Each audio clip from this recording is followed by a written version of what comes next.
Ladies and gentlemen, I know this is a rant channel, but once in a while, Disney could do a beautiful thing. I am shocked. This episode 3 was just brilliant. It was beautiful. It was entertaining. Wow. Let's start from the beginning. I love the courtroom scenes. How emotional. This is what I wanted a long time ago. I wanted poetry when I watched these shows and these movies. And I got poetry on this episode.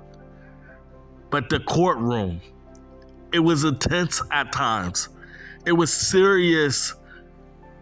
No jokes, no feminist agenda. It was just legit. I loved in the beginning of the courtroom scene how Matt Murdock brought a witness up there, an informant, to help his case.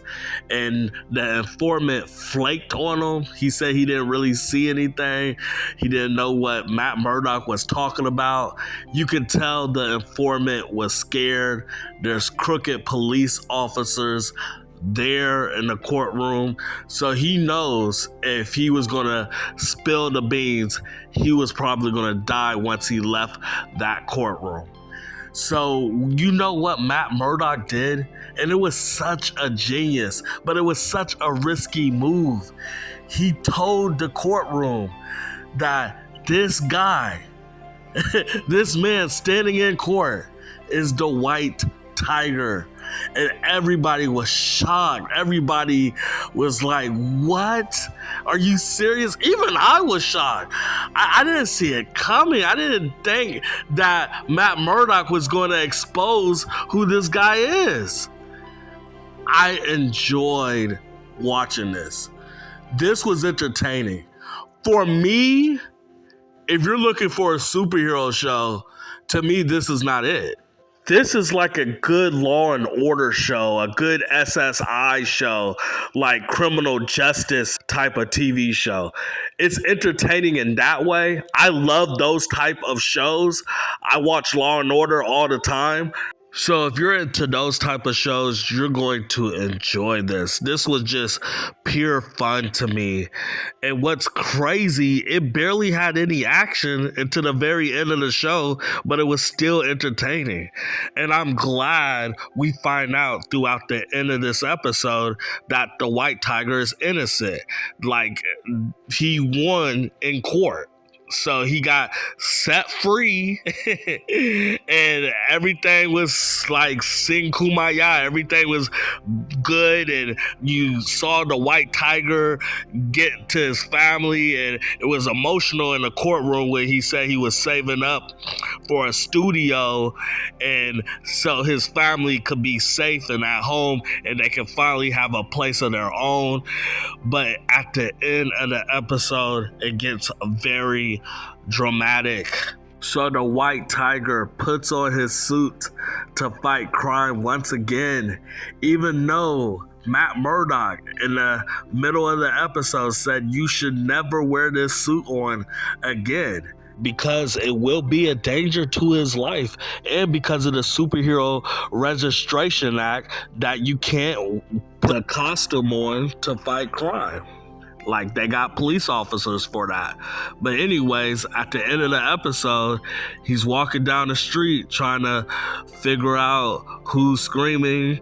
And because I thought I heard a scream, it felt like he was trying to save somebody's life. I could be tripping though, but I felt like I heard some things and he's trying to figure out who he can save. And then someone shot him in the head. This is what I didn't like. And I know a lot of people is going to hold hands and sing Kumbaya about this part. I do not like how White Tiger died. I just don't get it. I know he doesn't really have any type of crazy powers, but he could have went out like fighting, like with a bang. I didn't like that it was a guy that looked like he could be the Punisher. We don't know. It could be a cop putting Punisher tattoos on his body to frame the Punisher. We don't know what direction this is going, but a lot of people online probably would say this was the Punisher. But it looked like the Punisher shot him in the back of the head, and that's how the episode ended. I love that it ended it like that, like with a cliffhanger. I love this shit. This shit was poetry to me throughout the episode. But I still didn't like how whitetiger died. I just don't think the comic book whitetiger would die like that. With all the training, with all the experience in the battlefield, I just don't think he would just get shot in his head and that's his legacy. I don't see it. He should have went out fighting, banging. I would want to see it like that. I'm going to give this episode an 8 out of 10.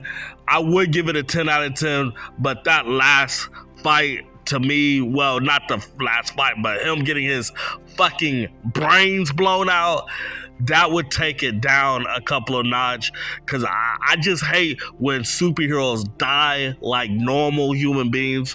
Like, that's how I would die, a shot to the head. So it's an 8 out of 10 to me, and I'm out.